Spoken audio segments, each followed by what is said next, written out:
Imagine telling the guy in the next cell why are you in here? Well, Italy's got goofy courts. Really? I did not know that. Oh, real bad. I had Amanda Knox in here. Well, not that America doesn't. I mean, one of the things that I do... You had her in here? Yeah. She was great. One of the things that I do on a regular basis is I have a very good friend, Josh Dubin, who is a civil rights attorney. And one of the things that he does, he used to work with the Innocence Project. Now he does stuff on his own. And his main goal in life is to find people that were wrongly convicted and get them out. And he gets a lot of people out. He's constantly doing it. It's like his main life's work. It's his main passion project. And so we highlight those cases like every 3 months. He comes on and we sit down and we talk. And he talks about cases and he'll bring in people. He's brought in several guys who spent 15 years, 20 years in jail for something they didn't do, wrongfully convicted. You brought them in here? Yeah. Wow. A couple different guys. And it's amazing.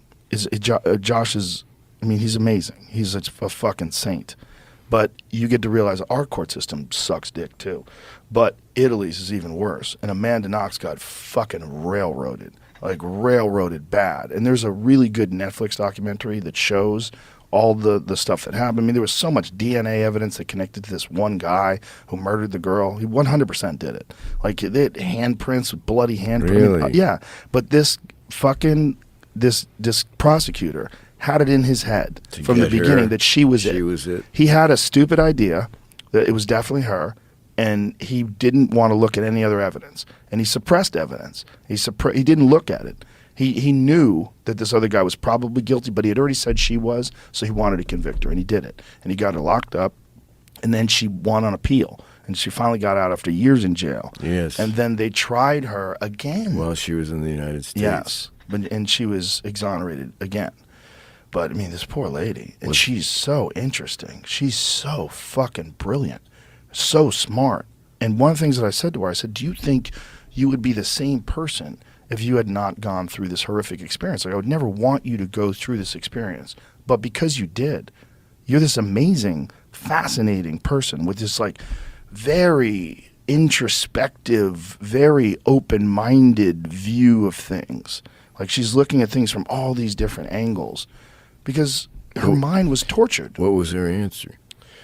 She definitely would not have wanted to do that, but she definitely realizes she's a different person. Oh, absolutely. She would have to be. An incredible person because of it. Was the guy they got, was he one of the people there? Was he from the outside? Wasn't there 4 people? There was the guy who they think did it was a guy who knew the woman and he had been with her. And he was at that fucking place that night.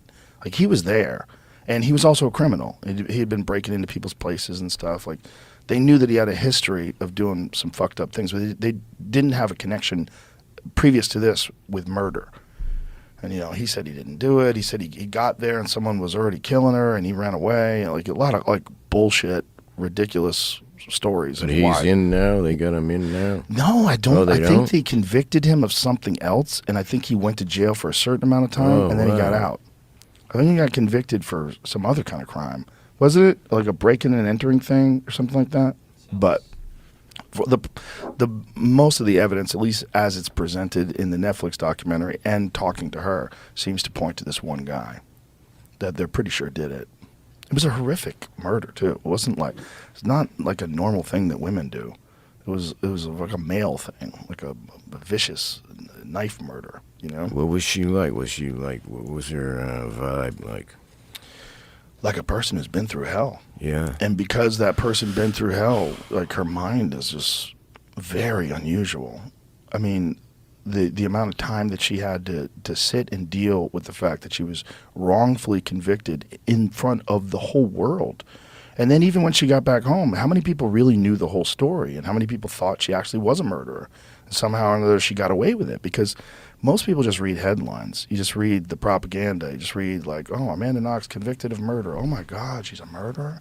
And so this poor lady who was 20 years old at the time, she's a kid, and she's just over there studying abroad, and the next thing you know, she's locked up in a jail for something she didn't do, and it's in front of the whole fucking world. And she thinks she's not getting out. She thinks she's not getting out. Imagine that. Yeah. And also then she gets to be embedded in prison with all these women who have had these horrific lives, horrific stories of abuse and this life of crime, and their whole family's filled with crime and chaos, and you get to realize that these are just people that just like went down the wrong road, and just all of it just didn't line up for them. Just a little tiny fork in the road. Yep. The wrong fork. And it could happen to anybody. Wrong circumstances, wrong time, wrong place. You're born in the wrong area, wrong family, wrong this, wrong that, wrong friends. Bad decision. You get drunk, you do this, you do that. Next thing you know, you're in jail. That's a lot of us. There's so much randomness that for the benefit of your life, when you're born. Oh, yeah. Where you're born, where you grow up, who your parents are. It's like rolling dice. Mm-hmm. And if you get a good situation, it's just like rolling so many sets of sevens for years in a row, sevens. And once you start doing well, it's easier to roll sevens, which is weird. You know, the rich get richer. The fortunate people become more fortunate. It's very, very, because like a lot of people want to believe in fate. Fate's a beautiful thing to believe in, right? This is all meant to be. Kind of like takes away some pressure. But boy, like mathematically, that doesn't seem likely. It seems likely there's a lot of just like random chance. shit. Yeah. Chance. Like it's not fate that a baby dies of leukemia. Is that like there's a plan for the baby to die of leukemia? That doesn't make any sense. Like when people want to say that like you manifest your own reality, like do you though? Because babies get shot in drive-bys. It does happen. Do you think they're manifesting that? No, that's random. That's like chaos. That happens too. Like there's probably a lot of factors that are all simultaneously working together. And the question is, how much is fate a part of that? Is your mind a part of that? Like how much of it do you actually manifest out of your own mind? How much of your choices change reality itself? There's just so many ways to like process what's happening, because if it's all chaotic or maybe some of it isn't, there's just so many versions to look at it. Yeah. It can't be figured out really. It's a mixture. I think it's a big mixture. You're trying to figure out answers. Mm-hmm. Like we said before, it's just so chaotic. But your brain is trying to have a right way, like. Yeah. And then there's choices you make, right? Like where Yeah, you the decide choices, to move. Yes. Like I don't want to live here anymore. Yeah. I want to move to a different place. Now you're all of a sudden you're in a new reality. You know?